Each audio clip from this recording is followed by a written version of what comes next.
Alors, bonsoir tout le monde. Bonsoir. Ça va comme ça. Il faut que je regarde le technicien. Donc, bienvenue à tout le monde qui est présent, mais aussi les gens sur YouTube. Donc, on m'a demandé de ne pas bouger, ce qui est assez difficile dans mon cas. Là. Je voulais me lever pour vous parler, mais il faut que je reste vis-à-vis de la caméra. Donc, je suis honorée qu'on ait pensé à moi pour animer cette soirée-là parce que mon expérience olympique à moi, comme j'expliquais à ces trois athlètes extraordinaires, moi, ça a commencé avec les Jeux de 76 à Montréal avec Nadia Comaneci qui faisait des pirouettes qui a ébloui la planète au complet avec des notes parfaites. Donc, évidemment, il y a un paquet de jeunes comme moi de 9-10 ans qui faisaient des pirouettes, qui sautaient sur les matelas, les divans dans le salon. Puis, fait que c'est là que j'ai eu un intérêt pour les Jeux olympiques. Puis ça s'est jamais vraiment éteint. Mais ce qui était difficile, les Jeux de Montréal, ceux qui se rappellent, je pense qu'on avait gagné juste 4 médailles. Puis on est un des seuls pays à ne pas avoir eu une médaille d'or après avoir été le pays hôte. Là. Donc c'est ça. Mais ce qui est le fun, c'est que suivant ça, je ne sais pas si pour elle, ça a été l'étincelle, mais on va le découvrir ce soir, c'est qu'il y a des athlètes au Québec qui ont été inspirés probablement par les Jeux de Montréal ou d'autres Jeux, puis qui ont fait notre fierté plus tard. Fait que c'est beaucoup plus agréable de regarder les Jeux olympiques quand on a des gens à encourager, puis en tout cas, on a trois beaux exemples ce soir. Fait que moi, dans le fond, ce que je vais faire, c'est que j'ai dit, je me pensais très bonne, j'ai dit, je sais exactement comment Denise a gagné de championnat, puis Gina, puis Christine, puis tout ça. Puis là, je me suis rendu compte qu'il m'en manquait une coupe, donc j'ai dit, je vais aller voir sur Wikipédia pour vous les présenter, parce que c'est de tout rassembler ça, c'est pas évident. Donc, j'ai dit, je vais aller voir sur Wikipédia qu'est-ce qui est écrit. Puis là, j'ai été un petit peu étonnée parce que je ne sais pas ce qui s'est passé avec Denise. Il y avait 3 feuilles, les 2 autres, il y en a juste une dans l'imprimante. Fait que je vais commencer avec notre doyenne. Je vous la présente. Je vous fais un petit parcours de Denise Julien. Denise avec un Y. Née le 22 juillet 1960 à Rouyn-Noranda. Est une joueuse de badminton canadienne. Parfois appelée la grande dame du badminton canadien, Denise Julien a remporté la triple couronne. Or en simple, double et mixte, donc or en simple, or en double, or en mixte, en 1995, lors des premiers Jeux panaméricains de badminton à Mar del Plata, en Argentine. En 1999, elle remporte une médaille d'or en double mixte, argent en double féminin et bronze en simple aux Jeux panaméricains de Winnipeg, au Canada. Tu me le dis, là, si c'est pas vrai, parce que je ne sais pas qui écrit ça. Là. C'est ça. Elle a aussi remporté une médaille d'or en double mixte et argent en double féminin aux Jeux panaméricains de 2003 à Saint-Domingue, en République dominicaine. Denise Julien est connue pour son coup amorti, feinté, que certains au Québec aiment appeler la drop à Denise. Tu vas-tu me donner des détails tantôt sur la drop. Denise Julien a participé aux Jeux olympiques de Barcelone en 1992, aux Jeux olympiques d'Atlanta en 1996 et, là, il y a eu une petite pause, aux Jeux olympiques d'Athènes en 2004. Elle a été la seule joueuse de badminton canadienne à avoir participé à 3 Jeux olympiques. Quand même. Après les Jeux olympiques d'Atlanta en 1996, la ville de Rouyn-Noranda a nommé un gymnase en son nom, le gymnase Denise Julien, qui a besoin de beaucoup de rénovation. Message à la ville de Rouyn-Noranda, subtil comme une roche. À la suite de ses derniers Jeux olympiques à Athènes en 2004, elle commence sa carrière d'entraîneuse. De 2004 à 2015, elle est assistante professionnelle en chef au club Atwater de Montréal. De 2011 à 2015, elle sera entraîneur-chef de l'équipe du Québec. À partir de 2015, Denise Julien devient entraîneuse ou entraîneur-chef pour Badminton La Chine. Le 3 mai 2019, elle a été intronisée au Temple de la renommée de Badminton Canada. Elle a obtenu ce titre grâce à ses 2 médailles d'or et 1 médaille d'argent au championnat canadien des maîtres Yonex 2019. Les médailles d'or ont été obtenues en simple féminin, 50 ans et plus, en chaise roulante. Non. Ça s'en vient. Le moineau est en téflon ou en terre cuite. Et en double féminin, 45 ans et plus. Celle d'argent en double mix, 55 ans et plus. C'est vous dire qu'elle, elle a continué. En 2004, elle est intronisée au Temple de la renommée de Badminton Québec. En 2014, elle est intronisée au Panthéon des sports du Québec. Page 2. En 2021, elle retourne à Rouyn-Noranda. Dans sa ville natale, elle travaillera pour le club de golf Noranda et entraînera les juniors du club de badminton Noranda. Naturellement, Denise Julien est l'athlète la plus titrée en compétition nationale. Elle revendique 31 titres dans la catégorie Open, soit 13 en simple, 8 en double féminin et 10 en double mix. Il s'agit d'un record qui ne sera probablement jamais égalé, tout comme ses 6 participations consécutives aux Jeux du Commonwealth entre 1982 et 2002, avec une récolte de 7 médailles. De ses 31 titres nationaux, Denise Julien remporte 3 triples couronnes alors qu'elle était âgée de 28 ans, 34 ans et 37 ans, un record inégalé à ce jour. En 2011, elle devient championne du monde des maîtres, catégorie 50 ans en simple féminin. Cette compétition avait lieu à Vancouver, en Colombie-Britannique. Tu confirmes? Denise Julien s'entraîne présentement en vue. Là, c'est un petit peu un petit retard là-dedans, là, du 105e All England Senior. Désolé, les filles, mon anglais. Qui se tiendra les 14, 15, 16 avril 2023 à Hatfield, en Angleterre, mais je crois que c'est déjà réglé. C'est fait, puis je pense que tu as gagné. Donc, je ne sais pas qui peut mettre à jour mais Wikipédia. Et du 12 au 17 juin 2023, elle participera également au championnat des maîtres canadiens qui se tiendra à Calgary, en Alberta. C'est fait. Puis qu'est-ce qui s'est passé? Elle a gagné. Donc, mesdames et messieurs, Denise Julien.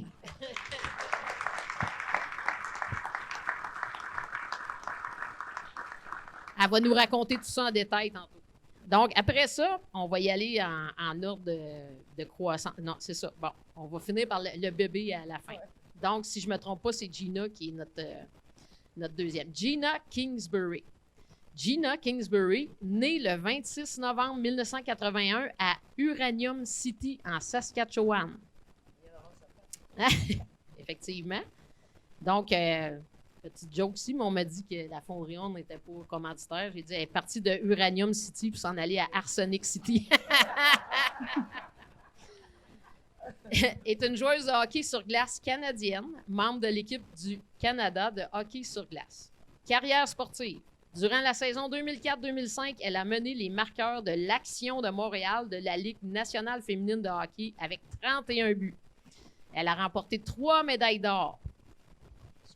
En 2001, 2004 et en 2007, et une d'argent en 2005 au championnat du monde féminin de hockey sur glace. Elle était membre de l'équipe de hockey sur glace qui remporta la médaille d'or aux Jeux olympiques d'hiver de 2006 à Turin et a remporté la médaille d'or aux Jeux olympiques d'hiver de 2010 à Vancouver. C'est bien ça, Gina? Elle confirme? C'est bon. À l'âge de 36 ans, Kingsbury se retire de l'équipe nationale. Là, elle a 36 ans et se retire en 2010. En 116 matchs pour le Canada, elle a marqué 29 buts et ajouté 45 mentions d'aide. Quand même appréciable pour petite fille de Rouyn. Bien que née en Saskatchewan, elle a grandi à Rouyn-Noranda. Donc là, ça se termine là, mais moi, je sais, pour avoir discuté avec Gina, qu'en 2018, elle est nommée directrice générale du programme national féminin au sein de Hockey Canada. Et tout récemment, elle nous a fait une autre surprise. Elle a été nommée directrice générale de la nouvelle équipe de Toronto de la Ligue professionnelle de hockey féminin. Mesdames et messieurs, Gina Kingsbury.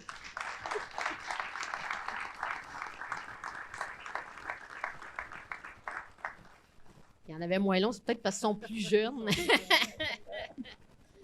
Mais il y a sûrement des choses à ajouter aussi. Mais s'il y a quelqu'un qui connaît Wikipédia, peut-être ajouter tout ce qui ne se trouvait pas là aujourd'hui.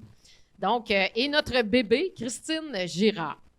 Christine Girard, née le 3 janvier 1985 à Elliott Lake, en Ontario, et qui a passé toute son enfance et son adolescence à Rouyn-Noranda, au Québec, est une haltérophile canadienne. Elle a représenté à plusieurs reprises en haltérophilie dans la catégorie des moins de 63 kilos le Canada dans des compétitions internationales et a été médaillée d'or aux Jeux du Commonwealth de 2010 ainsi qu'aux Jeux panaméricains de 2011. Biographie. Là, c'est là que ça se corse. Elle décroche le bronze. Je dis bronze là, mais on sait que bon. Elle décroche le bronze lors des Jeux de Londres en 2012, devenant à ce moment la première Canadienne médaillée en haltérophilie de l'histoire du Canada. C'est quelque chose. Cependant, en 2015, la réanalyse des tests antidopage par le CIO discrédite d'abord la médaillée d'or, la Kazakh, il ne la nomme pas ici, puis la médaillée d'argent, la Russe Svetlana Tsarukizvizar. En tout cas, excusez mon russe, là, ça fait un bout que... Girard devient officiellement médaillée d'or en 2017. C'est la deuxième médaille d'or canadienne des Jeux de Londres qui ont eu lieu en 2012. En 2016, le CIO disqualifie l'haltérophile kazakh Irina Nekrasova, médaillée d'argent aux Jeux de Pékin en 2008. Girard, qui avait pris la 4e place, et on était dessus choqués, se retrouve avec la médaille de bronze parce que l'autre a été disqualifié. L'histoire retiendra que l'exploit de remporter la première médaille olympique canadienne en haltérophilie féminine revient bien à Girard, mais pas pour les Jeux de Londres, mais bien pour les Jeux de Pékin 4 ans plus tôt. Alors, et récemment, Christine a été nommée chef de mission pour Équipe Canada aux Jeux panaméricains. Alors, mesdames et messieurs, Christine Girard.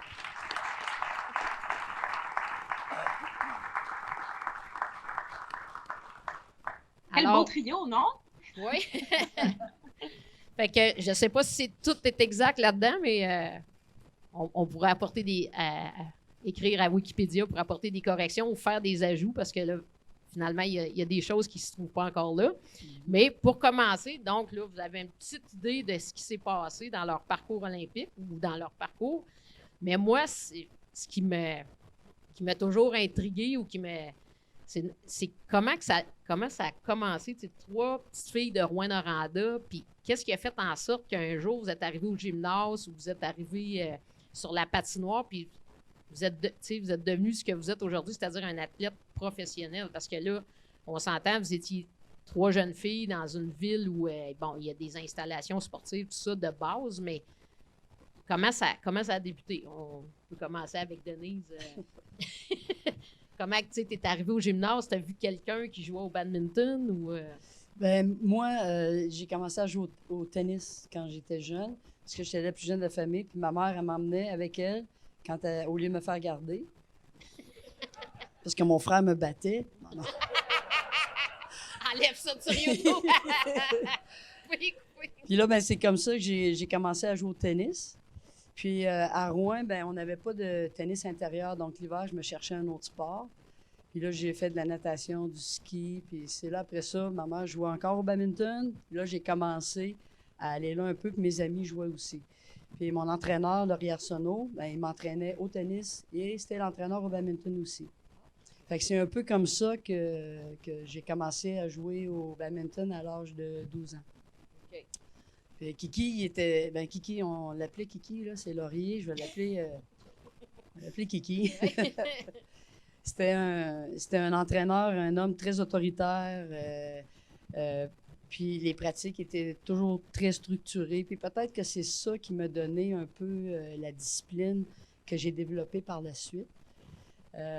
Puis là, ben c'est ça, à l'âge de 16 ans, ben, là, il a fallu que je décide entre les 2 sports. Puis j'ai choisi le badminton. Okay. Puis après ça, ben c'est ça, tu sais, quand j'étais en région, j'ai commencé avec les Jeux du Québec.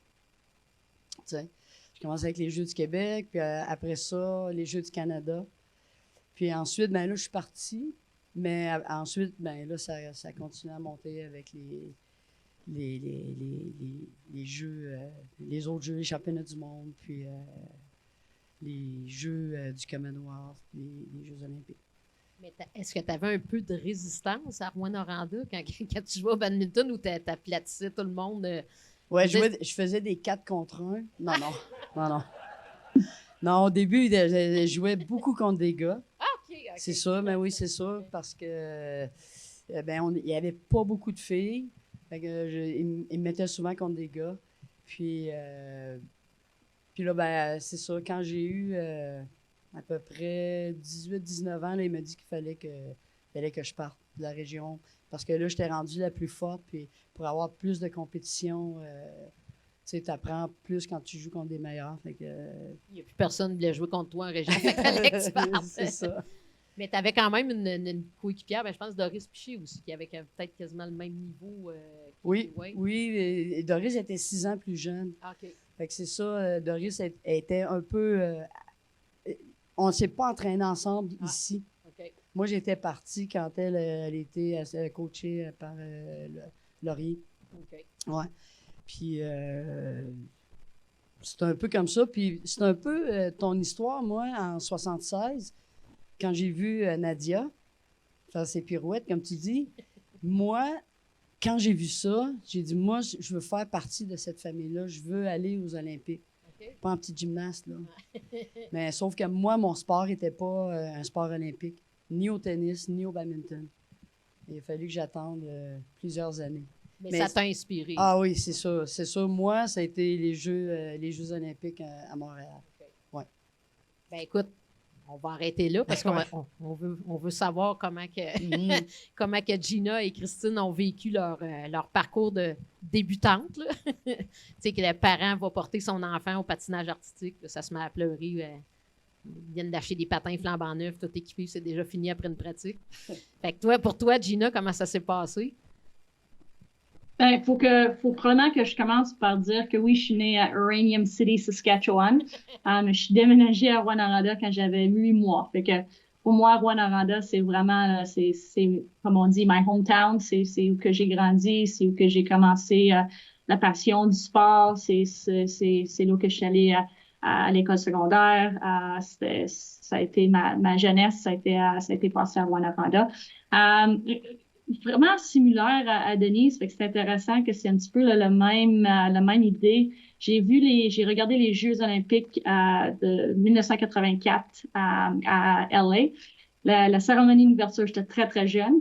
Puis, du moment que j'ai vu la cérémonie d'ouverture, tous les jeux que je faisais semblant, tu jouais à la poupée, tu jouais à ça. Moi, je jouais à l'Olympienne. Puis ça a continué pendant bien des années. Je jouais à José Chouinard ou à Sylvie Fréchette. J'étais tout le temps en train de... Puis j'ai pas de grâce j'ai fait du patinage artistique, mais j'ai aucune... définitivement, c'était pas mon sport. Je suis pas capable de nager, fait que oublie ça, la natation synchronisée. Mais j'ai fait tous les sports possibles parce que j'adorais les sports, puis j'ai toujours voulu devenir olympienne. Comme un petit peu que ce Denise a dit, faire partie de cette famille-là, de représenter notre pays, de rentrer dans un stade, habillé en rouge et blanc avec un drapeau, puis de pouvoir représenter notre beau pays. Ça a toujours été quelque chose qui m'a vraiment parlé d'un sens. Fait que j'ai tombé sur le hockey. Je jouais tout le temps dans la rue avec mon frère puis les amis du quartier. Souvent, c'était des garçons qui jouaient au hockey. Fait que j'étais tout le temps en train de jouer au hockey dans la rue. Puis une journée, ils ont tout dit demain on commence le hockey mineur. On a tellement hâte, ça va être le fun. On a une belle saison. Puis il y a comme une lumière qui s'allumait. Je me suis dit je sais patiner, je faisais du patinage artistique. J'adore le hockey de rue. Ce serait le fun si je pourrais jouer au hockey. Fait que au souper, je pris tout mon courage. Maman, papa, tu peux-tu m'enregistrer dans le hockey mineur? Puis la réponse au début, c'était il y a pas de filles qui jouent au hockey. Et pourquoi tu voudrais jouer au hockey? Mais le soir, quand je suis allée me coucher, j'entendais mes parents parler. Puis les deux ont dit pourquoi qu'elle peut pas jouer? C'est pourquoi on va pas lui permettre de pouvoir jouer au hockey. Puis dès que j'ai embarqué sur la glace avec mes patins noirs, puis mon équipement, c'était l'amour fou. J'ai toujours adoré patiner, j'ai toujours adoré jouer au hockey. Puis plus tard, ça a devenu un sport olympique en 98. Puis j'ai pu voir que c'était peut-être une opportunité pour moi de réaliser mon rêve d'enfance de pouvoir devenir olympienne. Fait que j'ai joué au hockey avec les garçons à Rwanda jusqu'à l'âge de 16 ans. Puis à 16 ans, ça devenait un petit peu plus difficile de jouer. Alors mes parents, ils m'ont envoyé à un prep school au Connecticut qui s'appelait Hotchkiss. J'ai passé 2 années là-bas. J'ai fini mon secondaire au Connecticut. Puis de là, j'étais allée à l'université à St. Lawrence, à l'université à New York, dans l'État de New York. J'ai joué 4 ans universitaire là-bas. Puis après ça, je me suis retournée au Québec. J'ai joué 1 année à Montréal professionnelle. Puis j'ai déménagé dans l'Ouest à Calgary pour m'entraîner pour les Jeux olympiques de 2006 puis 2010. J'ai essayé pour les Jeux de 2002. J'étais très jeune, j'avais 18 ans. Je me suis fait malheureusement retrancher. Puis j'ai pu retourner sur le parcours de m'assurer que je devenais une Olympienne à un moment de ma vie. Puis le moment le plus probablement spécial de ma vie, c'était la cérémonie d'ouverture en 2006, quand j'ai pu rentrer dans un stade habillé en blanc et rouge, puis représenter notre beau pays. Fait que c'est vraiment similaire à Denise, que c'était un rêve olympique. C'était pas nécessairement pour moi un rêve de hockey. Ça a commencé à vouloir devenir une Olympienne, puis de faire partie de cette belle famille d'Olympiens. Ça a commencé très, très jeune dans ma vie, ça.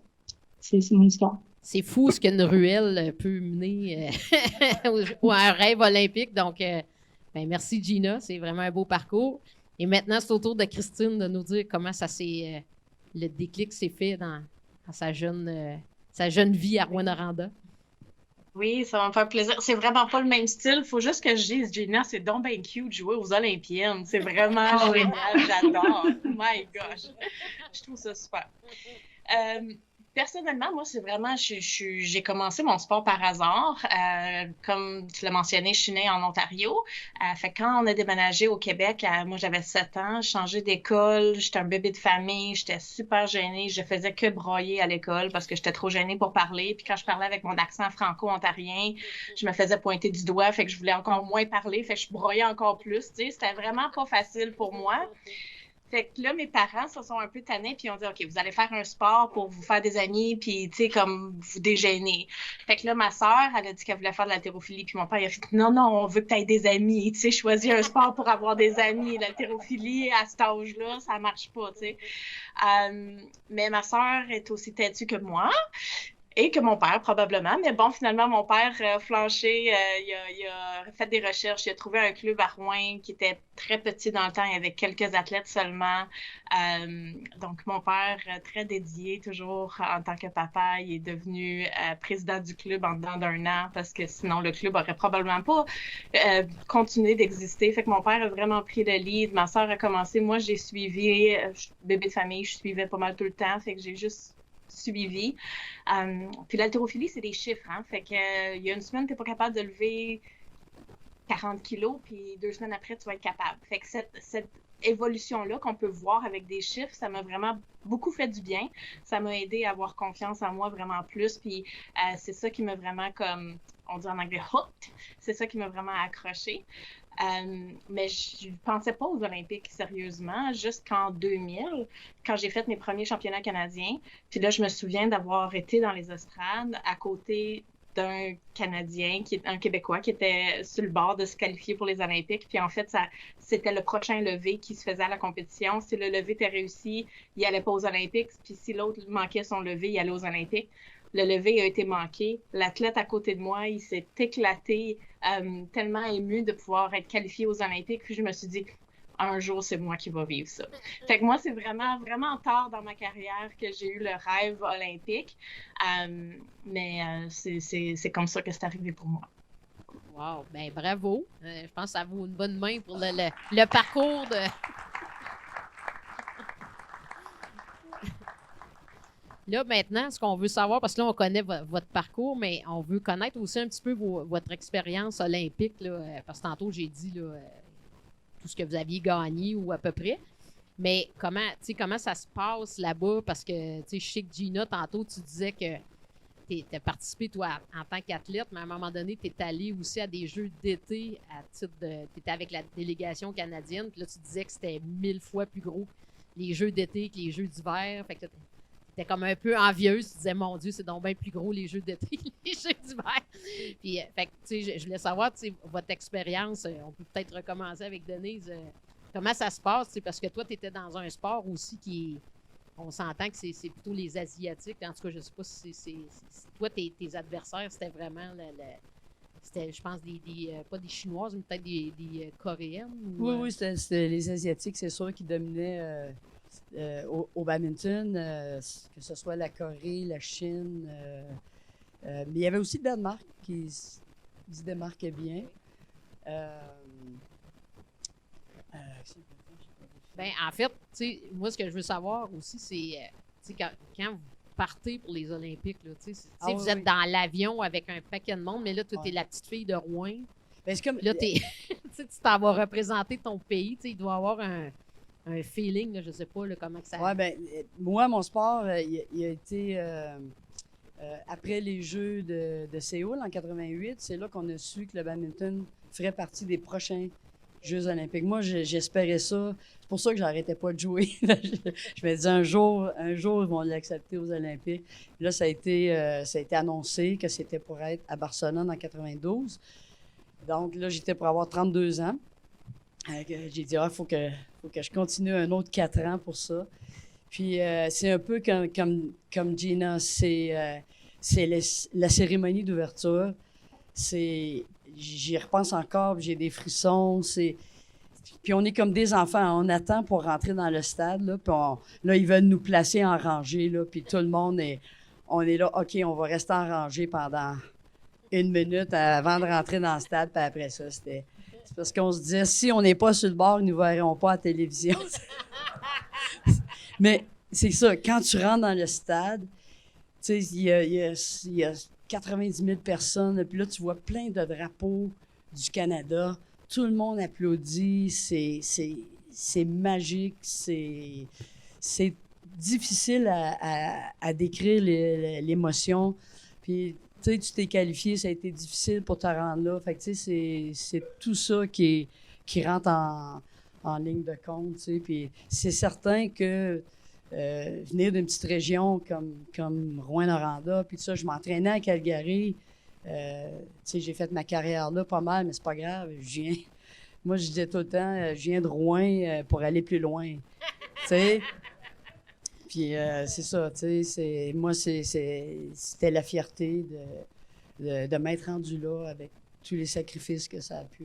mais est-ce que vous pensez, puis je vais poser aussi la question à Christine et à Gina, mais est-ce que vous pensez, quand vous êtes en train de jouer votre match ou faire votre prestation, que nous, on est en train de vous regarder à la télé, puis on est tous rassemblés, puis on est là, c'est Denise, c'est Gina, c'est Christine, on est tous fébriles parce qu'on sait que c'est votre tour de passer à la télé. Là. Oui, c'est... Pensez à ça? Nous, on est là, les gens de l'Abitibi, à vous regarder, puis on est fiers. Tu sais. Ouais. Est-ce que ça... Bon, c'est sûr que l'adrénaline est dans le piton, puis tu sais, c'est bien énervant. Moi, ma première ronde à Barcelone, je jouais contre une fille de Trinidad, puis c'était pas trop un gros match, une chance, parce que, tu sais, les nerfs, là, tu peux relaxer un petit peu plus. Mais c'est très, très énervant, là, la première fois que tu embarques sur le terrain. Là, Puis tu sais que le monde espère que tu vas gagner une médaille, puis tout ça. Fait que ça rajoute encore de la nervosité, mais tu finis par rentrer dans ta zone un peu à un moment donné. Là. Mais les premiers jeux, je pense, c'est les jeux qui sont que tu t'oublieras jamais. C'est peut-être pas nécessairement tes meilleurs en tant que performance. Parce qu'il y a beaucoup à voir. Hein? Tu arrives là-bas, puis le village, c'était 35 000 personnes là, à peu près. Là. Puis on avait une plage privée pour nous autres. Là. Sans passer des affaires-là. Mais c'est tout ça. À là. Barcelone, on s'entend que ça devait être assez paradisiaque. Ouais. Tu sais, t'es comme des rois puis des reines. Là. Fait que faut que tu restes concentré. C'est difficile. Mais c'était vraiment la plus belle expérience de toute ma carrière. Puis pour toi, Gina, comment que ça... Tu savais que tout le Canada regardait le hockey féminin pour la pression d'une médaille d'or?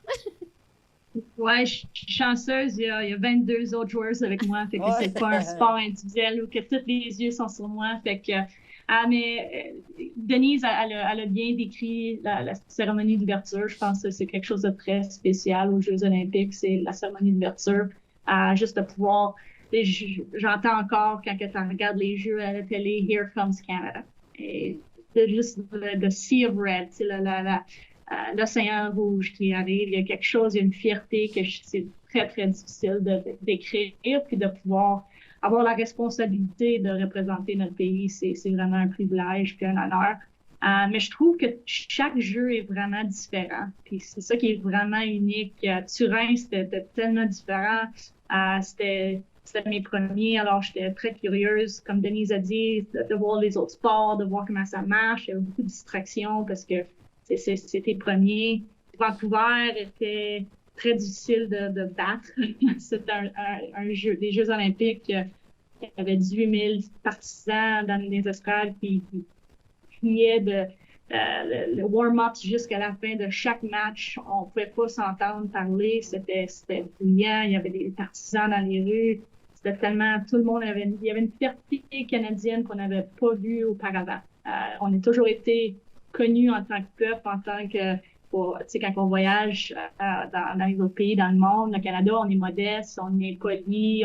Puis Vancouver, il y avait une fierté que les gens ils ont amené à Vancouver, les partisans, mais nous, il y avait une fierté qui était vraiment spéciale. Fait que les Jeux de Vancouver étaient pour moi mes préférés parce que, j'étais plus vieille, je savais que je prenais ma retraite après les Jeux, fait que j'en ai vraiment profité.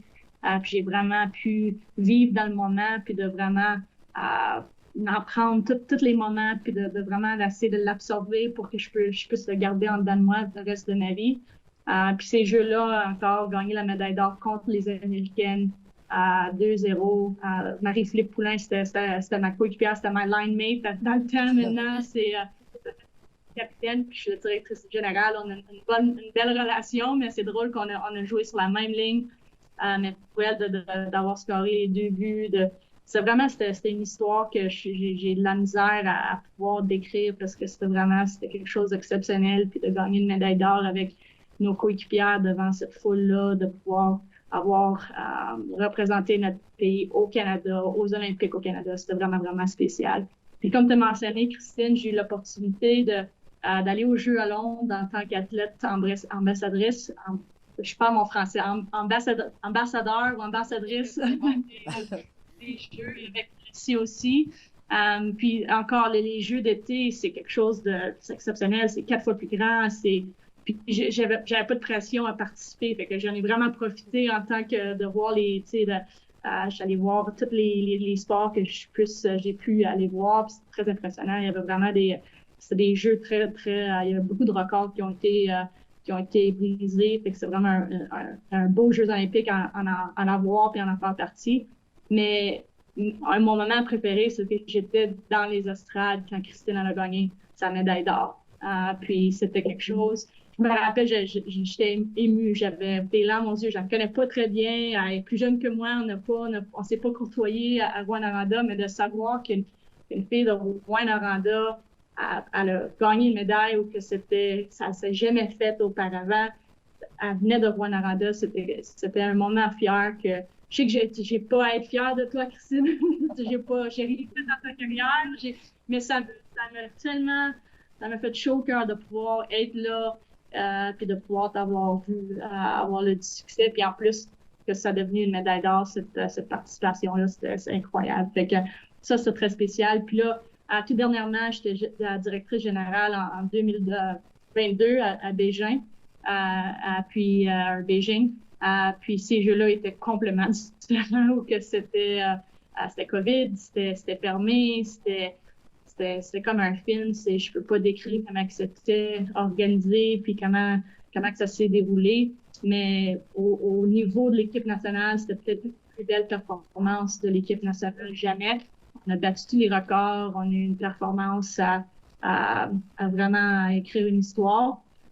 Puis de faire partie de construire la chimie d'équipe, puis de vraiment bâtir le succès de cette équipe-là, d'en faire partie, c'était vraiment un honneur. Puis c'est quelque chose que c'est un autre de mes plus beaux souvenirs olympiques, malgré que je n'étais pas joueuse. pas une athlète, de pouvoir voir les Marie-Philippe Poulin gagner une médaille d'or en tant que capitaine, de pouvoir voir la prochaine génération, mettre une médaille d'or alentour de leur coéquipière parce qu'on ne pouvait pas donner les médailles, c'était les coéquipières qui mettaient la médaille alentour du cou de leur coéquipière, c'était quelque chose vraiment d'extraordinaire. Fait que chaque jeu sont uniques, puis chaque jeu, c'est juste, ça te rappelle pourquoi que c'était un rêve d'enfance, puis comment que c'est important les Jeux olympiques.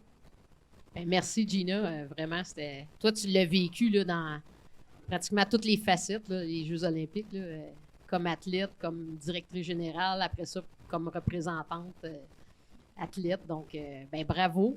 Puis maintenant, ben Christine, qui a eu un parcours, je dirais, assez rocambolesque, mais qui finalement, c'est bien, il y a une belle finalité. Je te laisse aller, Christine. Oui. Mais Gina a raison. En fait, chaque jeu a son ambiance, son style, sa couleur. C'est vraiment très différent d'un jeu à l'autre. Puis ce qui est vraiment unique, c'est que peut-être que les gens ne savent pas, ceux qui suivent moins les sports, c'est que nous, dans nos sports, on est habitués de faire des championnats du monde. Championnat du monde, c'est qu'un sport à la fois. Quand on arrive aux Olympiques, c'est vraiment tous les sports, plusieurs sports en même temps. Fait que je me souviens, mes premiers Jeux olympiques à Pékin, c'était un petit peu comme le Disneyland des sports, là, tu sais, tout était créé pour que ça laisse, c'était vraiment tape à l'œil, là. Puis je me souviens, je m'assoyais juste devant la Maison Canada, puis je regardais juste le corps des athlètes, puis je me disais, quel sport ils vont faire? Oh, la grande jambe, ça doit être bon pour tel sport. Le monde, sont devenus tellement spécifiques puis tellement bons dans leur sport que, tu sais, leur corps est vraiment fait pour le sport. C'est vraiment intéressant. Puis chaque style a un sport aussi qui est associé. Fait que c'est vraiment intéressant. Puis ce que je trouve aussi, c'est que c'est très validant. Pour une petite fille qui est, moi, quand j'étais à mes premiers Olympiques, je m'entraînais à l'école d'Iberville, dans la petite salle avant, il y avait des ballets, puis ils ont passé le ballet parce qu'on était là. Fait que, tu sais, je m'entraînais là, j'avais la clé de l'école, je faisais mes petites affaires, tout était beau, puis là, j'arrive à Pékin aux Olympiques. C'est sûr que c'est un peu déstabilisant, mais en même temps, c'est extrêmement validant. Parce qu'il n'y a pas beaucoup de monde à Rouen qui était aussi athlète que moi, entre guillemets. Tu sais, moi, toutes mes décisions étaient basées sur est-ce que ça va me rendre une meilleure haltérophile? Si oui, je le fais, sinon, j'attends. C'était vraiment ça ma vision. Puis rendu là-bas, j'étais entourée d'athlètes qui faisaient la même chose, qui prenaient les mêmes décisions, mais pour leur sport, puis dans leur carrière, puis dans leur parcours. Fait que c'est extrêmement validant comme expérience, vivre les Olympiques. Donc, c'est sûr que mes premiers à Pékin, quand je suis revenue à Rouen, je vais toujours me souvenir de mon vol de Montréal à Rouen. Tu sais, aller jusqu'à Montréal, j'étais un peu incognito. Tu sais, j'étais arrivée 4e, fait que ça va. Mais de Montréal à Rouen, mon vol, là j'étais plus incognito. Puis, c'était vraiment intéressant. Puis, c'est sûr que je peux pas ne pas dire, tu sais, je suis arrivée 4e. C'est une position crève-cœur, fait que c'était particulièrement difficile. Puis, tu sais, j'avais autant de personnes qui m'arrêtaient pour me féliciter que des personnes qui m'arrêtaient pour me dire, hey, t'es presque bonne, lâche pas. Le presque bonne, c'est un peu, c'est ça. Mais c'est ça. À Londres, c'était vraiment une expérience qui était très différente. C'était beaucoup plus... c'était moins tape à l'œil comme olympique, là, comme jeu. C'était vraiment plus pratique, je dirais. Tu sais, le village était pratique, le transport était pratique. Tout était vraiment bien pensé pour nous. Ça a été vraiment une extrême compétition, très, encore une fois, validante et... ce que je me souviens le plus, je me permets ça, ce que je me souviens le plus de ma compétition de Londres, c'est tout de suite après Londres. C'est une belle histoire, fait que je la raconte, je me permets. Je suis arrivée 3e, puis là, il y avait quelqu'un qui voulait venir prendre des photos avec les médaillés, tu sais. Puis là, il vient pour prendre une photo avec moi, puis là, je suis comme, la médaille d'or puis d'argent est juste à côté, puis sont disponibles. Comme, pourquoi tu veux une médaille avec une photo avec la médaille de bronze? Puis l'athlète, c'était un gars d'Australie. Puis il m'a dit, ta médaille vaut plus que les 2 autres ensemble. Il dit, t'as pas idée ce que ça veut dire pour des personnes qui croient à un sport propre comme nous. Fait que ça a vraiment été un moment, quand j'ai eu mes médailles, 6 ans plus tard, parce que c'est en 2018 que j'ai reçu mes 2 médailles à retardement, là, mais j'ai eu une pensée pour cet athlète-là qui avait vu juste en 2012. Mais je pense que c'est ça que ça fait le sport, c'est ça que ça fait les Olympiques, ça l'inspire, ça transmet les valeurs, puis ce qui est important pour nous, puis c'est ça. Ben écoute, bravo, mais moi j'avais une question parce que ça, tu sais, est-ce que tu as mesuré l'impact d'une médaille d'or que tu n'as pas eue, versus, parce que toi, tu n'as pas connu ton moment, comme Gina qui monte sur l'estrade avec le drapeau, l'hymne national du Canada. Tu étais sur l'estrade, tu étais là, tu avais une médaille au cou, mais tu étais 3e. Mais est-ce que tu as mesuré l'impact que toi, tu n'as pas eu dans ta carrière? Parce qu'on sait qu'un médaillé d'or va souvent avoir des commanditaires, là, tout le monde veut s'afficher avec un médaillé d'or ou une médaillée d'or. Est-ce que tu as déjà pensé à ça ou tu as dit, garde, c'est parce que tu l'as eu 7 ans plus tard, 8 ans plus tard? Oui. Ben, c'était 6 ans? 10 et 6 ans plus tard, okay. Oui. Fait que, celle de Londres, je parle, qui aurait dû être une médaille d'or. Oui. Oui, j'ai reçu les 2 en même temps, c'est pour ça que je dis ça. Mais oui, effectivement, je l'ai reçu 6 ans après. Okay. Oui, pour ceux qui ont lu mon livre, une petite plug parce que vous êtes à la bibliothèque. Il est dans rangée 6. Le dernier bout de mon livre, c'est ça que je disais, en fait. C'est pas juste ma médaille d'or à Londres, ma médaille de bronze à Pékin. J'aurais été la première médaillée pour l'équipe Canada et la seule médaillée pendant 3 jours à Pékin. Ouais. Fait qu'imagine l'ampleur que ça m'a rapporté dans les médias. À Londres, il y avait juste une autre médaille d'or. Fait que j'aurais été une parmi 2 versus une parmi tant d'autres pour les médailles de bronze. Ça n'aurait pas du tout apporté la même attention.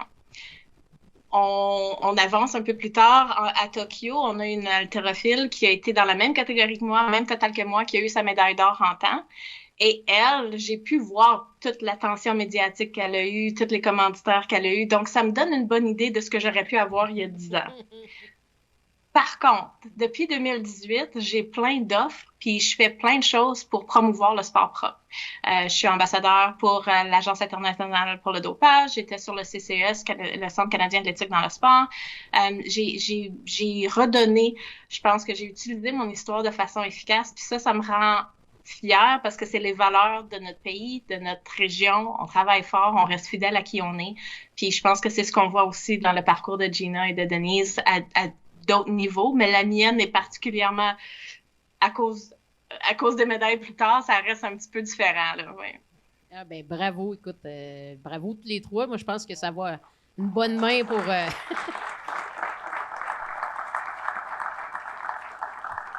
En tout cas, nous autres, on n'a pas la chance d'aller là-bas, mais je peux vous dire qu'il y a beaucoup de gens qui vous regardaient à la télé, puis encore plus aujourd'hui avec les médias sociaux, ça va super vite, Facebook, tout ça, donc là, j'avais une autre question. Je ne sais pas si vous voulez y répondre. C'est les anecdotes. Est-ce qu'il y a des choses trop croustillantes que vous ne pouvez pas raconter qui se sont déroulées, je ne sais pas, durant votre parcours, aux Olympiques? Je ne sais pas. Là, on en entend souvent après les Jeux olympiques, mais ça peut être aussi dans des championnats où, je ne sais pas, là, quelqu'un qui met du tape transparent en dessous d'une lame de patin avec sa coéquipière embarque sa glace. Je sais pas.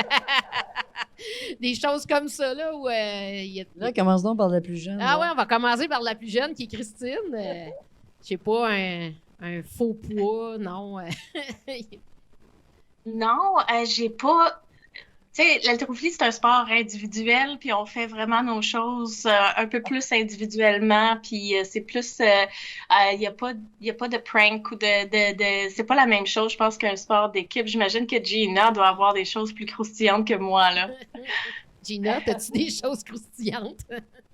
On signe un papier, puis on se coupe le doigt, puis on s'assure que c'est une promesse qu'on partage jamais qu'est-ce qui se passe. Mais j'ai une anecdote qui a aucun rapport avec le sport que je trouve drôle maintenant de pouvoir le raconter. My claim to fame, on dit en anglais, en 2006, avait aucun rapport avec ma performance sur la glace. Avait rapport avec quelque chose qui s'est passé dans une journée off où que ma mère et moi, on est allés faire du shopping à Turin. Puis, comment que c'était à Turin, il y avait une grande rue très large qui était juste pour les gens qui marchent, qui magasinent, puis tout ça. Puis, il y avait des rues qui croisaient la grosse rue, qui était très, très étroite. Puis, il y avait des très belles, des bonnes pizza places. Tu prends une pointe de pizza, puis tu continues à marcher, puis tu magasines, puis c'était vraiment une belle journée. Fait que je me suis dit à ma mère, j'aimerais ça avoir une slice de pizza. On peut-tu descendre dans c'est comme une ruelle très, très étroite. Je savais qu'il y avait une place qui était très, très bonne. Fait qu'elle dit, il n'y a pas de problème. Fait qu'on marche dans la ruelle. On arrive tu commandes ta pizza, tu payes, tu prends ta pizza, puis tu continues à marcher. J'avais un sac à dos qui était croisé sur mon corps, puis le zip était ici, fait que j'ai dézippé mon sac, j'ai payé ma tranche de pizza, j'ai remis mon portefeuille dans mon sac, j'ai zippé mon sac, puis j'ai réalisé que la madame qui m'a donné ma pizza a commencé à crier en italien avec moi. J'étais là, English, French, Canada, je comprends pas un mot que tu dis. J'ai réalisé qu'il y avait 2 gars qui étaient derrière moi. Le gars qui était à côté de moi, il a commencé à courir vers la grande rue. Fait que je me suis dit, il y a mon portefeuille. Fait que j'ai fait, oh boy. Fait que j'ai dit, he's got my wallet. Fait que moi, j'ai vraiment peur. J'ai peur du noir. Je suis pas courageuse. J'ai aucun instinct. J'aurais jamais fait une policière. Je me cours avec mes barres. Mais pour une raison ou une autre, je suis partie à courir après le gars. Puis ma mère a crié, elle avait comme 5 sacs de shopping dans chaque main. Elle a pas laissé ses sacs à terre. Elle a juste Don't go, Gina, don't go. Puis j'ai couru après le gars. J'ai comme dans une annonce, j'avais les genoux vraiment hauts, puis les mains. J'ai pu le rattraper. Puis je l'ai pris par l'épaule, je l'ai tourné. Puis je suis vraiment pas violente. J'ai aucun instinct de. Je savais pas quoi faire. Fait que j'ai dit Give me my wallet. You have my wallet. Puis je pense qu'il avait vraiment peur de se faire arrêter. Il y avait beaucoup de police. Puis j'étais toute en uniforme Canada. Je pense qu'il aurait été en très grand trouble. Fait qu'il a dézippé son manteau. Il m'a redonné mon portefeuille. J'ai regardé, j'étais tellement sous le choc qu'il m'a redonné mon portefeuille. Je me suis levé la tête. Je dis Thank you. Parle-moi à mon portefeuille. C'était vraiment. Fait que ce gars-là, en Italie, il doit se dire les Canadiens, les plus polis au monde. Alors, merci. De me redonner mon portefeuille. Fait que finalement, les médias, il y a des médias qui ont su qu'est-ce qui s'est passé. Puis c'était ma claim to fame que j'ai rattrapé quelqu'un qui avait pickpocketé mon portefeuille. Puis je l'ai retrouvé. Puis je l'ai remercié. Trop poli. Puis toi, Denise? C'est pas aux Olympiques, j'avais une couple d'idées dans la tête, mais là, une fois, on était à une compétition, un championnat du monde par équipe, puis on était dans une petite ville près de l'Autriche, puis il fallait, dans ce temps-là, c'est dans les années où il n'y avait pas de téléphone cellulaire, puis il fallait aller dans un centre. Le Moyen-Âge. Oui, le Moyen-Âge, moi j'ai été dedans. Il fallait aller dans un centre d'informatique pour envoyer nos courriels puis tout ça. Fait que c'était à peu près 1 kilomètre de l'hôtel. Fait que là, on marche que là, on envoie nos courriels. Puis là, nous autres, on restait au même hôtel que des soldats qui allaient à la guerre à Kosovo, je crois. Oui. Puis ils venaient se reposer 2-3 jours, après ça, ils repartaient, puis ils étaient dans notre hôtel. Fait qu'on voyait souvent des militaires, puis tout ça. Fait qu'on revenait, puis j'étais avec une autre fille de l'équipe. Moi, j'étais à sa droite. Puis là, on arrive à une intersection. C'est juste pour vous dire qu'on voyage dans beaucoup de pays, puis des fois, c'est des pays... c'est pas tous des Tokyo. Fait que là, il y a un gars qui tourne le coin en courant, puis il regarde en arrière de lui. Puis là, il court. Puis là, tu sais, tout se passe vite, hein? Puis là, 2-3 secondes après, il y a un gars qui tourne le coin aussi, il est en arrière de lui. Puis là, il tourne le coin, puis il fait ça. OK? Avec ses doigts. Fait que nous autres, la réaction, là, c'est malade, là. Moi, j'ai pas bougé, mais ma chum à côté, elle m'a pris, puis elle m'a mis devant elle pour se protéger. Fait que là, moi, je suis devant le gars. Puis là, je réalise que c'est ses doigts, puis elle aussi. Fait que là, je la regarde. Mais, tu sais, c'est fou comment, tu sais, comme Gina, tu disais, toi, t'as réagi, t'es parti après, tu sais. Moi, j'étais comme, aïe, aïe, j'ai passé proche de mourir, moi, là. Puis, tu sais, puis après ça, je me suis retournée, j'ai dit, qu'est-ce que t'as fait là? Puis là, je sais pas, tu sais, fait que les réactions qu'on peut avoir dans des événements comme ça, c'est bizarre. Ben oui, ça. Ouais. Fait que j'étais encore là. Ah Une oui. chance, c'était avec ses doigts. Ça t'aurait pris Gina pour te protéger. C'est ça. Elle se serait mise en avant de Gina! toi. Là, j'avais la question qui tue. Je Tadam! peux pas les laisser à la conclusion avec. Fait que, Denise, question qui tue. D'après toi, là, le sport le plus payant entre le badminton et le tennis? Ouais, tout le monde me dit, pourquoi t'as pas choisi le tennis? Mais, tu sais, j'ai pas dit. Moi le badminton, ce qui m'a attiré de ce sport-là, c'est que c'était un sport tellement. Il n'y a pas de rebond de l'objet, hein. Fait que c'est un sport qui est vite, faut que tu réagisses rapidement. Puis moi, je pense que j'étais TDAH là, quand j'étais jeune, mais on n'était pas diagnostiqué dans ce temps-là. On nous disait, allez jouer dehors. Fait que moi, ce sport-là m'a beaucoup attiré. Puis le monde qui entoure le badminton est différent un peu du monde qui entoure le tennis. Parce que j'ai fait les deux. Puis c'est pas tout à fait Les mêmes revenus. Exactement. Puis, tu sais, quand il y a de l'argent au bout, ben, les gens deviennent un peu plus... deviennent différents. Pas assez grande. Maman, je suis pas assez grande. OK. Fait que c'est un peu pour ça que j'ai choisi le badminton. Maintenant, pour Gina, une question de hockey. Gina, la question qui tue. Est-ce que le but d'Alain Côté était bon? Elle était trop jeune. Tu te souviens pas du but d'Alain Côté? Des Nordiques de Non, Québec qui étaient refusés c'est contre... juste le hockey féminin. Faut que tu me parles des buts de Marie-Philippe Poulain. Moi, pouvoir te dire en détail. Ici, dans la Je suis salle, une fan de sport féminin. Ouais, c'est Sport Je vais féminin. répondre. ouais. Denise veut répondre à ta place. Il était pas bon. OK. Il était bon? OK. Il était Pas bon. J'ai confiance en Denise et son jugement. Il était bon. Là, je vais dire à Christine, la question qui tue, est-ce que tu peux m'épeler le nom Svetlana Tsaroussikieva?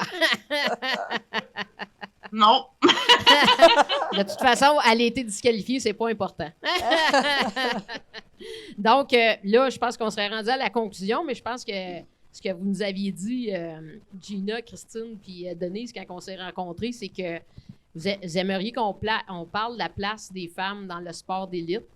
Puis j'aimerais vous entendre là-dessus parce que c'était super intéressant ce que vous nous avez dit dans la pré-rencontre. Puis ça serait bon que les gens sachent, en tout cas, ce que vous pensez de ça parce qu'effectivement, ce qui est exceptionnel, c'est que vous êtes 3 athlètes féminines issues de la même ville.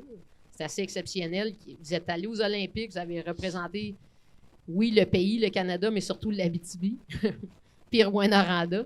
Donc, j'aimerais vous entendre là-dessus, là, la place des femmes dans le sport d'élite. Donc, Gina, vas-y. Gina en premier. Vas-y. Ben, premièrement, moi, encore merci de m'avoir invité parce que d'entendre Denise et Christine parler, ça m'a donné des frissons. C'est vraiment incroyable de penser que Rouyn-Noranda a produit ce nombre d'athlètes-là à ce niveau-là qui est impensable d'un sens. Pour la grandeur de ville qu'on a, c'est vraiment exceptionnel. Fait que c'est soit qu'il y a quelque chose dans l'eau à Rouen qui fait en sorte qu'on a des bonnes athlètes, ou c'est le sport qu'on a reçu. Puis je pense que c'est peut-être un petit peu un mix des deux, mais c'est définitivement le sport qu'on a reçu. Fait que je veux faire un commentaire là-dessus parce que je pense que c'est très, très important qu'on est fiers, on a pu produire ces sortes des athlètes à ce niveau-là, puis de pouvoir être sur une scène internationale, avoir des records canadiens, des records internationaux qui est vraiment impressionnant. Fait en faire partie avec vous deux, c'est quelque chose, c'est un honneur pour moi, certain. Mais je te dirais qu'il y a quelque chose qui me donne encore plus des frissons, c'est le futur du sport féminin. On est rendu à un moment où que je pense que les gens, on tourne la page, puis les gens ils réalisent que il y a de la place pour le sport féminin.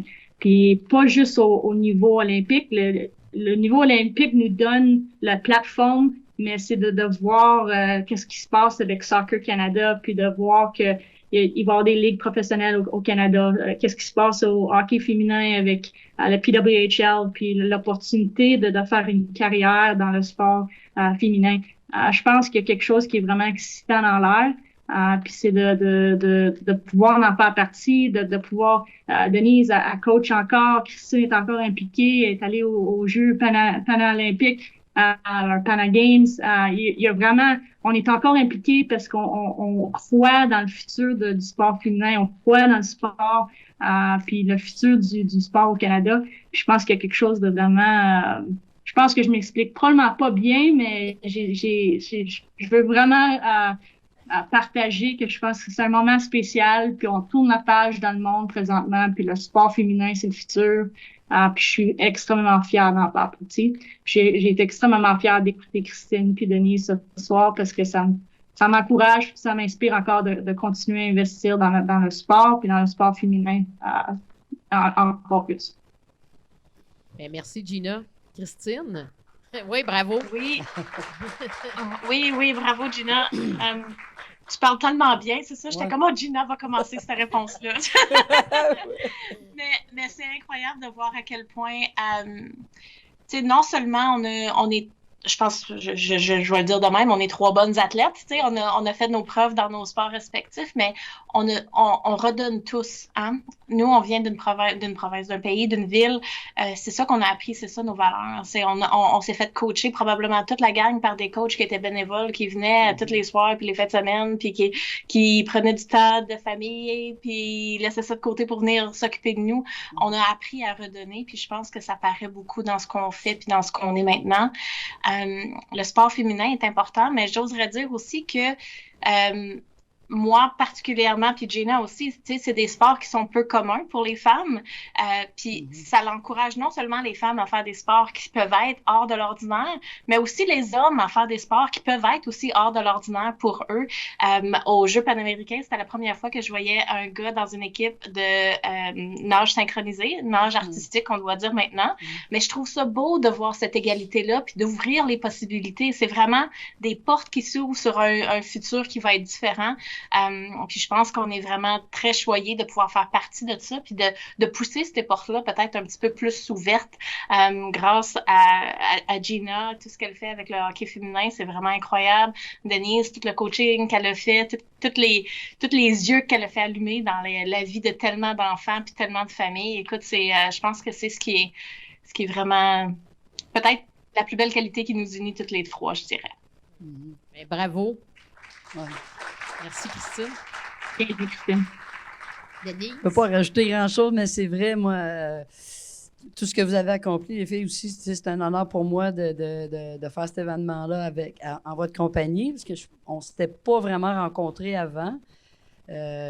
Puis c'est drôle, hein, parce que les premiers Jeux olympiques au badminton, il y avait 4 gars, 2 filles, puis on était 2 filles de l'Abitibi, Doris Piché et moi. Tu sais, c'est quand même spécial. Puis Doris aussi, elle s'est lancée dans le coaching comme moi. Puis c'est ça, tu sais, je pense que vous avez très bien résumé le sujet. Donc, j'approuve. Bon, ben merci Denise. Une bonne main pour Denise aussi. Puis, je ne sais pas si on peut leur demander qu'est-ce qu'ils font aujourd'hui ou qu'est-ce qu'ils sont devenus ou... On a encore un petit bout, parce que je sais que les gens sont curieux de savoir ce que vous faites présentement, où vous habitez, vous avez 7 enfants, vous êtes divorcé 4 fois. C'est toutes les affaires normales de la vie, là. Toi, Christine, t'es où présentement? Moi, j'ai habité longtemps à Vancouver, mais là, je suis déménagée à Gatineau il y a 5 ans, en fait. J'ai 3 enfants, 5, 7 et 9 ans. Et je suis ergothérapeute. Je suis retournée aux études. Écoute, la bonne idée, toi. Je suis retournée aux études avec 3 jeunes enfants pendant COVID. Mais bon, j'ai passé à travers. Je suis maintenant ergothérapeute. Je travaille en santé mentale, ce qui est vraiment... peu de personnes savent que les ergothérapeutes travaillent en santé mentale. Mais c'est ce que je fais. Puis je suis encore très investie dans le sport, là, avec mes différents rôles dans différentes organisations. Je me prépare pour aller à Paris, aux Olympiques. Je vais être... Athlete Service Officer qui appelle maintenant, fait que c'est vraiment un service aux athlètes. Je vais aider à ce que les athlètes se sentent à la maison quand ils sont pas à la maison. dans la Maison Canada. Donc c'est ça. Je m'amuse bien avec tous mes différents rôles. Merci. Gina? J'habite à Calgary, mais j'habite à Calgary puis à Toronto. Je sais qu'ils sont pas trop proches en tant que location, fait que je voyage beaucoup de Calgary à Toronto et vice versa. Ma famille reste à Calgary. J'ai une petite fille de 3 ans et demi, Joey. Puis je viens de me lancer dans un nouveau projet. Je viens d'être nommée directrice générale de l'équipe de Toronto dans la nouvelle ligue professionnelle PWHL. Puis j'ai aussi signé un contrat de 3 ans avec l'équipe nationale. Puis je vais continuer à être directrice générale de Team Canada jusqu'à Milan en 2026. Fait que je vais être très occupée dans les 3 prochaines années à gérer deux équipes.